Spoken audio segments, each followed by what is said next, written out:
Seja bem-vindo a Salmos para uma quarentena ou uma pandemia, nosso tempo devocional diário no livro de Salmos. Vamos ler hoje o Salmo número 26. O Salmo 26 é um dos muitos salmos de Davi e é um salmo de pedido pessoal, individual. Não há aqui uma preocupação coletiva, há essencialmente uma colocação individual por parte de Davi diante de Deus. Ele pede ao Senhor livramento no sentido de justiça. Ele pede ao Senhor que avalie, que faça uma avaliação dele mesmo, no que é um pedido bastante ousado, porque o que ele vai pedir é muito sério, e que nesta avaliação Deus possa fazer a distinção entre a vida que Davi tem levado e aqueles que o cercam e que são considerados ímpios. Então o Salmo 26 diz o seguinte: Faz-me justiça, Senhor, pois tenho andado na minha integridade. E confio no Senhor sem vacilar. Examina-me, Senhor, e prova-me, sonda-me o coração e os pensamentos. Pois a tua benignidade tenho-a perante os olhos, e tenho andado na tua verdade. Não tenho assentado com homens falsos, e com os dissimuladores não me associo. Aborreço a súcia de malfeitores, e com os ímpios não me assento. Lavo as mãos na inocência, e assim andarei, Senhor, ao redor do teu altar, para entoar com voz alta os louvores e proclamar as tuas maravilhas todas. Eu amo, Senhor, a habitação da tua casa e o lugar onde a tua glória assiste. Não colhas a minha alma com a dos pecadores, nem a minha vida com a dos homens sanguinários, em cujas mãos há crimes e cuja destra está cheia de subornos. Quanto a mim, porém, ando na minha integridade e livra-me e tem compaixão de mim. O meu pé está firme em terreno plano, nas congregações bendirei o Senhor.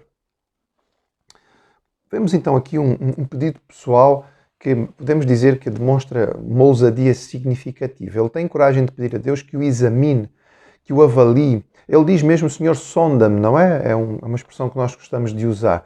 Tem a ver com aquela sondagem, dá a ideia de uma coisa que vai fundo, não é? Que não fica só na superfície, que não é aquela avaliação rápida que nós às vezes ainda fazemos. Não, é um parar e um permitir que há uma sonda que desce até à profundidade máxima para se poder perceber aquilo que está lá no fundo. Notemos que Davi não está, evidentemente, a reconhecer perfeição. Ele não está a dizer que é perfeito e que não tem absolutamente nenhum pecado. Ele está a dizer que tem a consciência de uma vida limpa. Ele não tem pecado que esteja visível e claro na sua vida. Ele está confiante de que quando o Senhor o avaliar, vai encontrar alguma coisa boa. Ele está íntegro, ele tem vivido a sua vida de forma correta, ele está a viver uma vida inteira, ele não está partido. Ele vive de certa maneira quando vai à casa de Deus ou quando está com algumas pessoas e depois quando está sozinho ou quando está com outras pessoas comporta-se de outra forma. Não, ele está íntegro e esta expressão é muito importante para mostrar aqui a confiança que ele tem naquilo que Deus pode lhe dizer. A base da sua confiança não é ele mesmo, ele confia na benignidade e na fidelidade de Deus. Ele diz isto em muitos salmos, e esta é uma expressão repetida continuamente no livro de Salmos. É a fidelidade de Deus, a hesed de Deus, que permite que o salmista tenha esta confiança, porque ele sabe que Deus é um Deus correto e que não vai fazer uma avaliação errada da parte dele.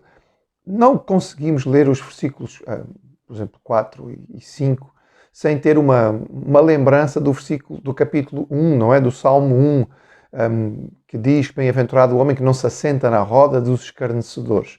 A ideia que Davi transmite aqui também é um bocado esta. Eu não me associo com gente ruim, as minhas companhias já mostram com quem eu costumo andar. O provérbio popular também diz que as más companhias, não é, desviam, pervertem os bons costumes, e é verdade.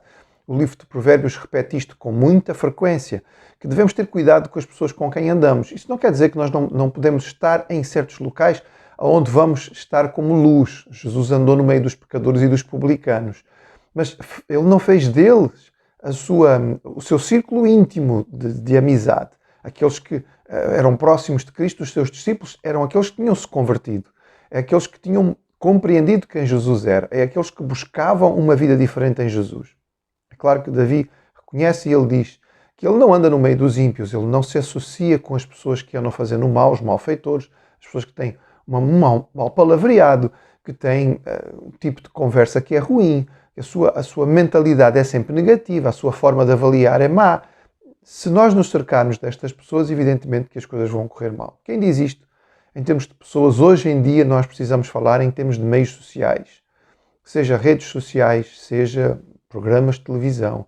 Se nossa dieta é apenas de novelas, é apenas de programas cuja mentalidade é negativa e é ruim, com um certo tipo de linguajar, a música que ouvimos, os sites que frequentamos são assim, provavelmente isto também não vai correr bem. A alternativa que Davi apresenta é estar na casa do Senhor. E mais uma vez aqui, nós lembramos esta corrente que hoje em dia existe de Cristo sim, Igreja não.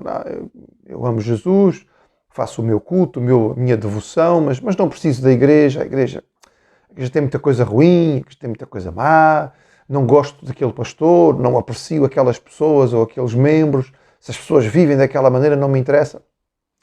Evidentemente que nós podemos fazer avaliação da igreja e procurar uma igreja onde nós nos sintamos realmente bem, mas não há nenhuma igreja perfeita. Não há pastores perfeitos. O ambiente poderá não ser o ideal, mas a verdade é que nós precisamos fazer parte do corpo, porque somos apenas membros. E Davi reconhece que ele não quer andar entre os ímpios, ele quer estar aonde? Ele quer estar onde a glória do Senhor se revela, ele quer estar na presença do Senhor, ele quer estar no templo, ele tem ansiedade pelo culto público. E quando alguém não sente falta do culto público, isso normalmente é um mau sinal daquilo que é a sua vida espiritual, daquilo que se passa em termos do seu coração. Então nós vemos que a orientação que ele vai nos dando é, primeiro, examine-se e permite o exame de Deus. Segundo, foque, concentre no Senhor. Se nós nos concentrarmos nas pessoas que estão de fora, se o nosso olhar se centrar apenas nas que estão fora, provavelmente vamos ficar muito ansiosos. Se nós nos centrarmos apenas em nós mesmos, provavelmente vamos ficar deprimidos. Temos que focar os nossos olhos no Senhor para podermos ser abençoados e encontrar a paz que nós precisamos. Ele, a certa altura, faz um clamor que parece ter aqui um foco escatológico, ou seja, ele fala aqui de um julgamento que ficamos com a ideia que poderá ser o julgamento final, o juízo final, a ideia daquela separação definitiva entre os justos e os injustos, e ele pede, Senhor, quando chegar a hora do julgamento final e da separação definitiva, não me coloques junto com os ímpios, Senhor, eu quero estar do teu lado. Orienta-me, guia-me, examina-me e prova-me para que eu possa corrigir a minha vida e quando chegar à altura de ser verdadeiramente avaliado, eu possa ter a certeza de que vou estar do lado certo. O seu apelo final é um apelo de livramento daquilo que é o julgamento divino. Ele tem consciência de que Deus é juiz, ele tem consciência de que Deus vai avaliar. Ele, como homem que está numa posição de liderança, não sabemos em que altura ele compôs este salmo, mas na maior parte da sua vida pública, quando temos os salmos compostos, Davi está em posição de liderança, mesmo antes de se tornar rei. Ele tem consciência de que aqueles que lideram, aqueles que têm o governo, são responsáveis por fazer algum tipo de julgamento. E por isso ele sabe que Deus é juiz e ele se entrega nas mãos do Senhor para o seu julgamento. Sua palavra final é muito significativa. Ele fala sobre estabilidade, sobre estar com os pés firmes em terreno plano. Aquele cuja vida é íntegra, ou seja, não vive a vida aos bocados, não divide a sua vida entre o sagrado e o profano, entre o estar na igreja e o não estar. Aquele que vive uma vida íntegra, este tem estabilidade, porque está seguro no Senhor. São bons princípios para nós em qualquer altura da nossa vida e nesta altura da pandemia também. Não focarmos os nossos olhos só no que está lá fora e certamente não focarmos só apenas em nós. Permitimos que Deus nos examine e nos corrija. Escolhemos bem as nossas companhias, seja fisicamente falando, seja através dos meios de comunicação que são variados. Temos a nossa oportunidade de aproveitar o culto público e a participação junto com os nossos irmãos em Cristo. Uma vida íntegra leva à estabilidade com Deus.